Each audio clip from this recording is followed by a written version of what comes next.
Hi friends, BrahMos academy के YouTube channel में आपका वेलकम। मैं श्रवण कुमार। सभी स्टूडेंट का जिनका एग्जाम होने जा रहा है 8 दिसंबर को, मींस कल के दिन, उन सभी स्टूडेंट को ब्रह्मोस एकेडमी की परिवार की ओर से बेस्ट ऑफ लक। और इस वीडियो में मैं सभी स्टूडेंट को टिप्स देने जा रहा हूं सभी सब्जेक्ट्स का। तो ये वीडियो काफी हेल्पफुल रहेगा उन सभी स्टूडेंट के लिए जो एग्जाम दे रहे हैं, और ये इन टिप्स से आपके स्कोर में भी इंप्रूवमेंट मिलेगा। और इन टिप्स का आपको ज्यादा से ज्यादा ध्यान रखना है जिससे कि आपका रिजल्ट है वो 100% बने, क्योंकि आपकी पेरेंट्स की मेहनत, और आपने जो पेरेंट्स ने मेहनत की है, फीस इतनी खर्च की है, आपने भी इतना समय की खर्च किया है, साल भर का समय आपको तैयार होने में लगा है। तो अब इस मेहनत से अपने ड्रीम्स तक पहुंचने का जो सपना है वो साकार करना है, और वो कैसे भी करें उसको ध्यानपूर्वक साल भर की मेहनत को काम में लेना है। तो चलिए मैं सब्जेक्ट्स वाइज आपको गाइड करने वाला हूं क्लास 6 एंड क्लास 9 को। तो क्लास 6 की बात करता हूं। सबसे पहले क्लास 6 के 4 सब्जेक्ट्स रहेंगे, maths, IQ, GK and English.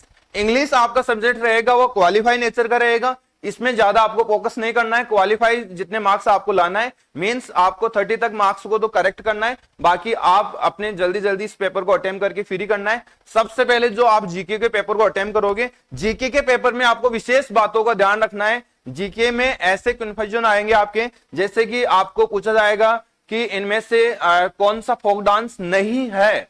इस नहीं है वर्ड का आपको विशेष ध्यान रखना है। इसका मतलब एक उसमें क्या है, फोक डांस नहीं है, एक क्लासिकल डांस डाला जाएगा, 3 फोक डांस के आपके क्या रहेंगे, ऑप्शन रहेंगे, तो वो नहीं वाला बताना आपको। ओके, तो ये नहीं वाले में बच्चा काफी गलती करके आता है। जैसे एग्जाम हॉल से बाहर आउट होगा और उसको पता चलेगा कि ये तो नहीं पूछा था और हमने क्या करके आ गए है। तो ये विशेष ध्यान रखना है। एंड मैक्सिमम आपको रिकॉल करना है अपनी सुपरलेटिव, जैसे first and male, first and women और लार्जेस्ट, स्मॉलेस्ट, इन चैप्टर को आपको ज्यादा रिकॉल करते हुए जाना है यदि आपके पास समय है तो।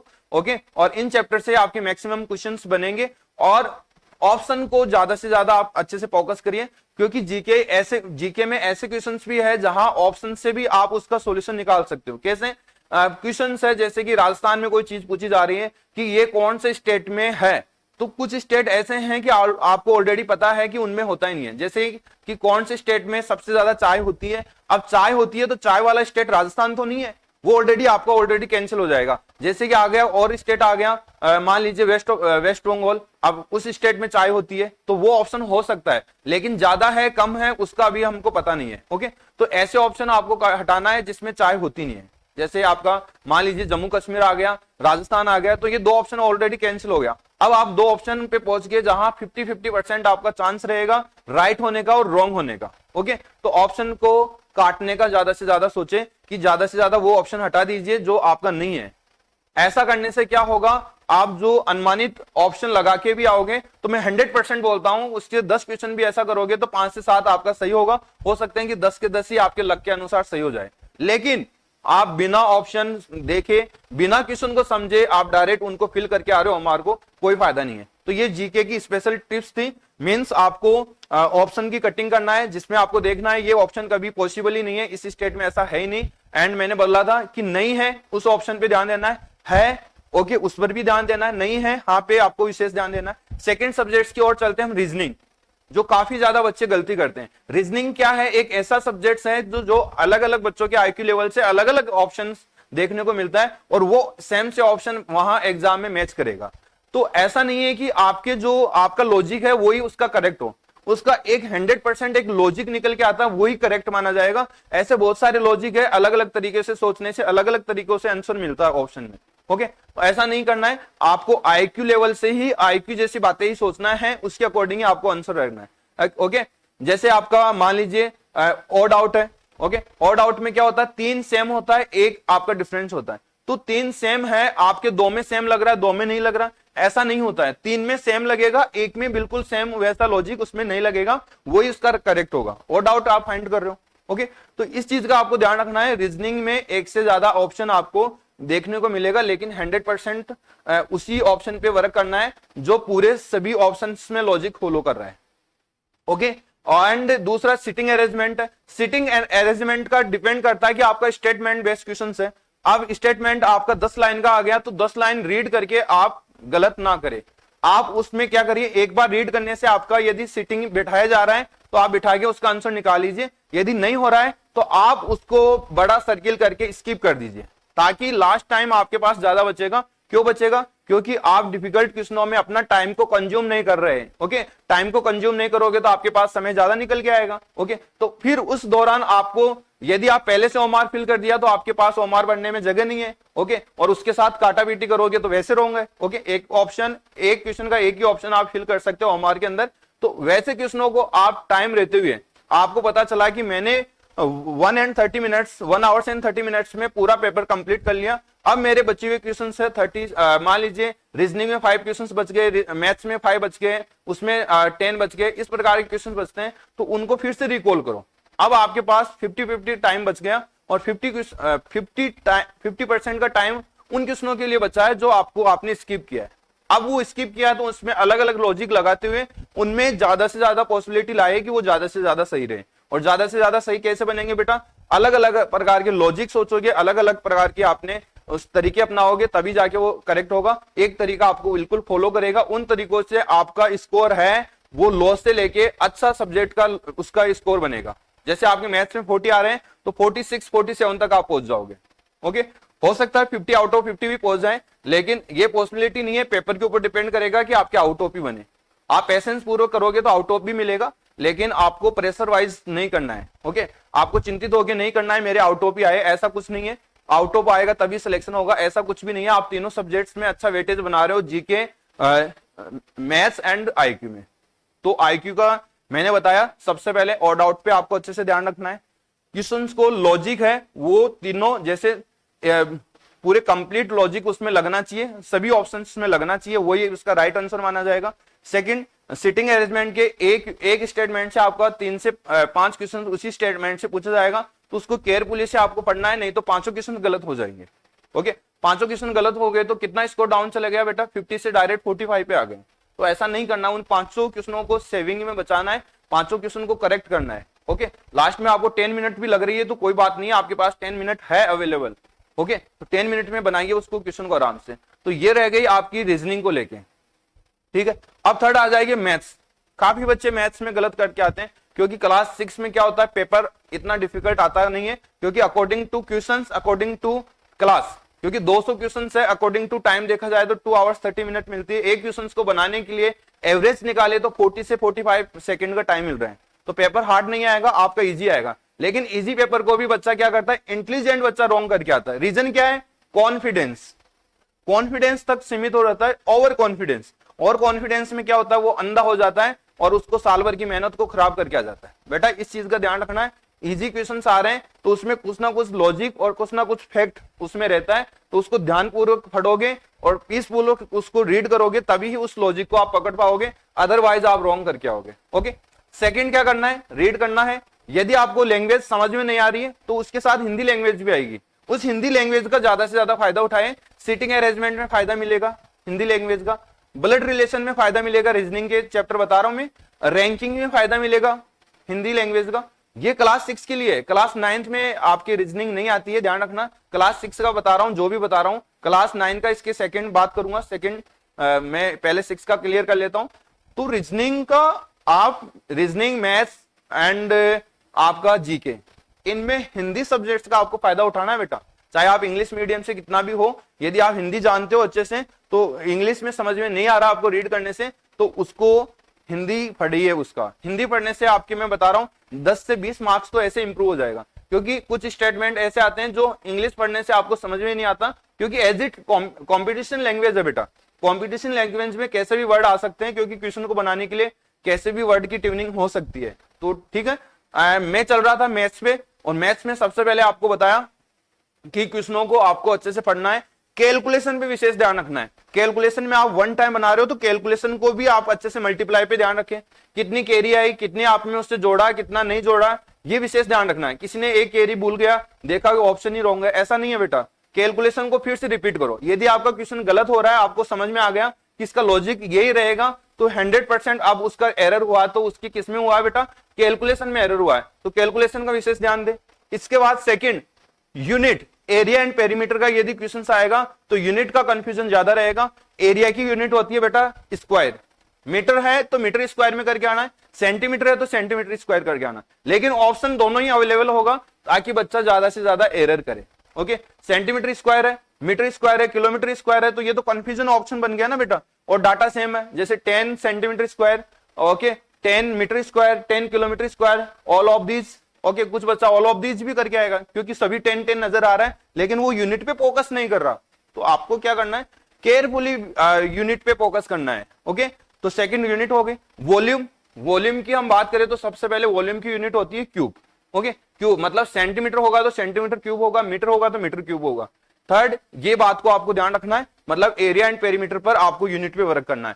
थर्ड, आपको statement based question, statement based question जैसे कि आपके मान लीजिए क्वाड्रिलेटरल में आ गया, bisect is other 90 degree form, diagonal bisect करती है, आप सभी स्टूडेंट को बताएं, किसी पे 90 डिग्री में करती है, किसी पे 90 डिग्री नहीं करती है, किसी पर इक्वल होती है, किसी पे इक्वल होती है 90 डिग्री फॉर्म पे इक्वल करती है। तो उसमें से पूछा जाएगा कि इसमें से कौन सा स्टेटमेंट इनकरेक्ट है, तो उस इनकरेक्ट पे आपको फोकस करना है बेटा, करेक्ट का नहीं ढूंढना आपको। ओके, करेक्ट का नहीं ढूंढना है, इनकरेक्ट ही ऑप्शन ढूंढना है। इसका मतलब ये हुआ कि 3 ऑप्शन आपके करेक्ट रहेंगे, एक इनकरेक्ट रहेगा। ओके, तो उस पे काम करना है।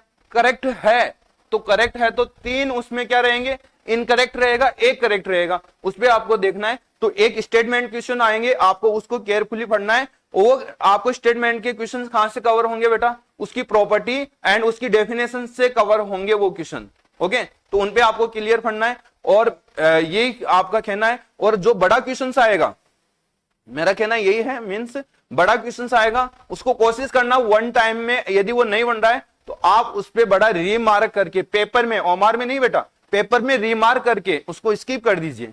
स्किप करने से ये फायदा मिलने वाला है, आप यदि उसको 50 में 50 बनाने के चक्कर में या वन टाइम में बनाने में चक्कर में मैथ्स को आप उसका सर्किल यदि फिल कर दिया ओमार के अंदर, तो फिर आपके पास जगह ही नहीं है। अब उसका लॉजिक निकल के आ गया अचानक आपके पास कि सर इसका तो ऐसे बनेगा, ये ऐसे बनेगा, फिर आपके पास क्या फायदा, क्योंकि आपने ओमार फिल कर दी ऑलरेडी। ओके, तो ओमार का स्पेस आपको खाली रखना है ताकि आपके पास समय बचे। ओके, समय बचे, उस पर आप 10 तरीके से उस पर लॉजिक अपना के, यदि आप मान लीजिए, मैं फॉर एग्जांपल के लिए आपको बताता हूं, आपने 45 क्वेश्चंस बना लिए 50 में से, आपके 5 क्वेश्चंस अभी रह गए। अब उस 5 क्वेश्चंस को करने से ही तो आपका सिलेक्शन होगा, क्योंकि एवरेज क्वेश्चंस 45 किया है, वो हर एक स्टूडेंट कर रहा है एग्जाम के अंदर। अब उन 5 क्वेश्चंस पे आपको काम करना है। वो 5 क्वेश्चंस पे कैसे काम होगा, आप वन टाइप में लॉजिक आएगा नहीं उनका, अब 5 क्वेश्चन ही उसमें डिफिकल्ट आता है, बाकी तो एवरेज क्वेश्चन आते हैं। तो 5 क्वेश्चन को कवर करना है, 5 क्वेश्चन को कवर करोगे तभी आप मींस 50,000 बच्चों से आगे निकलोगे, 50,000 की भीड़ को कम करके सिलेक्शन की लिस्ट में खड़े होंगे। ओके, तो उनको क्या करना है, जब आप एक राउंड पूरा ले लोगे तो आपके पास टाइम काफी बचेगा बेटा। जब आप डिफिकल्ट क्वेश्चनों को स्किप करोगे तो डिफिकल्ट का टाइम मिलेगा आपको घंटे भर का, 1.5 घंटे में आप एक पेपर को अटेम्प्ट कर लोगे। क्लास 6 हो चाहे क्लास 9 की बात कर रहा हूं मैं, तो वो एक वन टाइम में अटेम्प्ट कर लेगा बेटा। तो ये आपके पास जो टाइम बचेगा 1 आवर्स का, उसमें आप क्या करोगे, क्या समय से पहले देने से आपको वहां एक्सलेंट बोला जाएगा, क्या आपको मेडल दिया जाएगा, क्या वहां ऐसी इनाम दी जाएगी, नहीं दिया जाएगा बेटा। आप टाइम पे दीजिए, जब उस पेपर का टाइम नहीं होता है उससे पहले यदि आपको क्वेश्चन नहीं आ रहा है, उन पे अलग अलग तरीके से मेथड अप्लाई करके उसका आंसर निकालने की कोशिश करें। लड़ाई 5 क्वेश्चनों की नहीं है बेटा, एक क्वेश्चन की लड़ाई होती है इस भीड़ को क्रॉस करने के लिए और सिलेक्शन की लिस्ट में आने के लिए, ध्यान रखना। तो 5 क्वेश्चन से तो बहुत बड़ी बात होगी, एक क्वेश्चन में नहीं आ रहा और आपका यदि समय से पहले पेपर बन रहा है तो उस एक क्वेश्चन के लिए भी लड़ते रहो एग्जाम में जब तक आपका टाइम नहीं होता है। ओके, तो ये मैथ्स की बात थी। मेरे को लगा कि ये सब बातें सुन के आपको बिल्कुल आपका मोरल अप हुआ होगा और आप 100% मेरे को बिलीव है आपके ऊपर, आप इसमें बाजी मार के आओगे। मैं बरमोस एकेडमी के बच्चों को भी काफी गाइड कर रहा हूं और उसके साथ साथ मेरे जो प्यारे बच्चे जो एग्जाम देने जा रहे हैं सभी को मैं गाइड करना चाह रहा हूं, ताकि सभी को अपने जो एफर्ट लगाया है, आपने मेहनत की है, वो सभी का क्या रहे, ड्रीम्स का सपनाएं है वो पूरा हो अपनी मेहनत के अनुसार। ओके, एंड हमारा 2 सब्जेक्ट के में हमने 3 सब्जेक्ट पे डिस्कशन कर लिया। इंग्लिश का पहले कर चुके थे, रीजनिंग का मैंने क्लियर कर लिया, जीके पे मैंने बात कर लिया आपके साथ और मैथ्स की भी बात कर ली। मैथ्स का जो मैंने बात की है वो दोनों के लिए लागू है, क्लास 6 के लिए और 9th के लिए। ओके, अब चलते हैं क्लास 9th में। क्लास 9th में 5 सब्जेक्ट्स आएंगे। ओके, क्लास 6 में क्वालिफाइड नेचर की इंग्लिश होती है, लेकिन क्लास 9th में पूरी इंग्लिश आपकी ऐड होगी।